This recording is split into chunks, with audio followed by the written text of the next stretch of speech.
Bonjour et bienvenue dans cette nouvelle vidéo. Alors comment se faire obéir sans avoir à crier? Donc ça c'est la grande question qui revient assez régulièrement. C'est je suis fatiguée de crier après mon enfant ou mon enfant ne m'écoute pas. Donc l'objectif de la parentalité bienveillante, c'est que vous fassiez adhérer votre enfant tout en restant dans la bienveillance, vous restiez zen, vous évitez de vous mettre en colère tout simplement. Pour les enfants de moins de 5 ans, il faudrait l'accompagner dans la consigne, il faudrait le faire avec lui, lui montrer, pour qu'il adhère. En fait, il faudrait lui donner le choix sans lui donner le choix. Mais c'est un choix illusion, on va dire. L'idée, c'est qu'il ait l'impression qu'on lui donne le choix. Et à ce moment-là, vous verrez qu'il adhérera de manière beaucoup plus naturelle. Vous pouvez aussi utiliser d'autres modes de communication que la parole, sans avoir à crier de manière régulière. Des fois, il suffit d'un jeu de regard. Avec un regard, nos enfants savent très bien ce que ça veut dire. Ne les sous-estimez pas. Ils comprennent très bien. L'idée, c'est qu'en tant que parent, on puisse se remettre en question. On n'est plus comme l'ancienne génération où c'est comme si c'est pas autrement, je suis le papa, je suis la maman, je suis l'autorité et il n'a pas à répondre.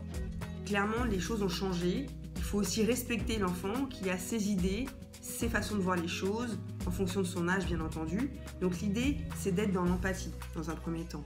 Oui, je comprends, tu es en colère, oui, je comprends, tu es fâché. Essayez aussi vous de vous remettre en question sur l'attitude que vous avez eue. C'est-à-dire, parfois, on en arrive à des situations de crise, de colère, parce que nous aussi, en tant que parents, on était peut-être beaucoup plus énervé que d'habitude, peut-être qu'on avait passé une mauvaise journée, et de ce fait-là, votre enfant, lui aussi, est plus énervé et plus en colère.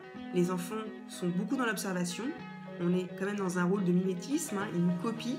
Donc si vous vous énervez, il ne faut pas être surpris que votre enfant s'énerve juste après. Il faut aussi arrêter de culpabiliser. On fait tous de notre mieux en tant que parents.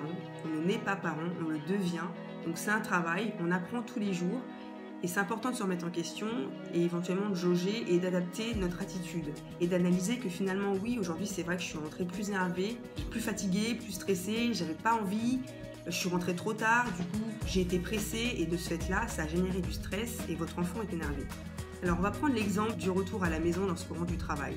Donc voilà, il est 18h30, 19h ou 19h30, il faut aller doucher, il faut qu'il mange, c'est l'heure fatidique, c'est le début de la course. Et là, clairement, votre enfant refuse d'aller se doucher, refuse d'aller manger. Vous êtes la personne la plus à même de connaître votre enfant. L'idée, c'est de pouvoir appréhender, prévenir, plutôt que d'attendre que ça monte en flèche. Et à ce moment-là, quand c'est vraiment au summum de la crise, c'est beaucoup plus compliqué de gérer cet état de crise et de colère plutôt que de l'avoir appréhendé. Vous sentez qu'il est énervé, vous sentez qu'il ne veut pas se doucher, vous sentez qu'il est dans le refus. À ce moment-là, prenez un peu plus de temps, ne soyez pas stressé et pressé par le timing. Essayez vraiment de relativiser parce que si vous êtes en colère et lui aussi se met en colère, ça va monter en flèche et malheureusement, ça ne va pas s'arranger. Donc il y a plusieurs méthodes. La première, comme j'ai dit tout à l'heure, c'est vraiment de se mettre à son niveau et soyez dans l'empathie. Donc oui, je comprends, tu es en colère. Comme un peu un détective, tentez de mener l'enquête, essayez de comprendre le déroulement de la journée. Pourquoi il en arrive à se mettre dans des états pareils.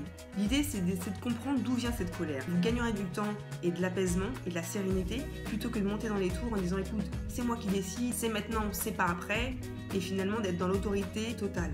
La deuxième astuce aussi que je peux vous donner, c'est essayer de détourner son attention. On sait que la capacité et la faculté des enfants, c'est de vivre dans le présent.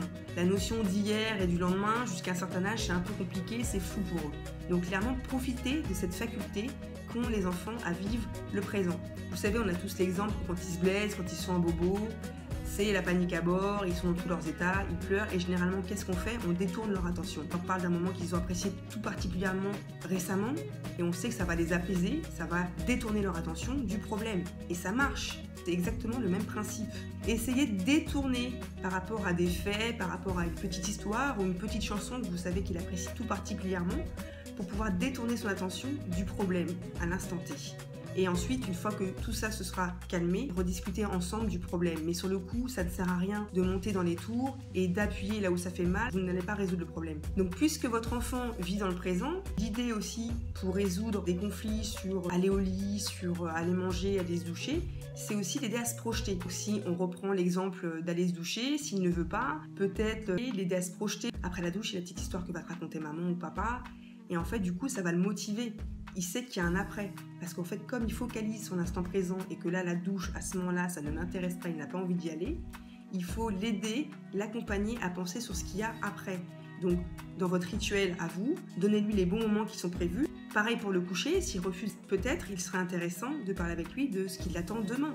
Rappelle-toi, donc demain c'est super, tu vas aller à l'école, ou demain c'est super, tu vas aller à la garderie, tu vas retrouver tes copains, il y a une activité de prévue, ça va être génial, et du coup il est rassuré parce qu'il y a quelque chose de prévu demain. Autre astuce également à gérer, évitez de dire non. Quand je dis non, c'est pas le non factuel, c'est surtout d'être dans la négation.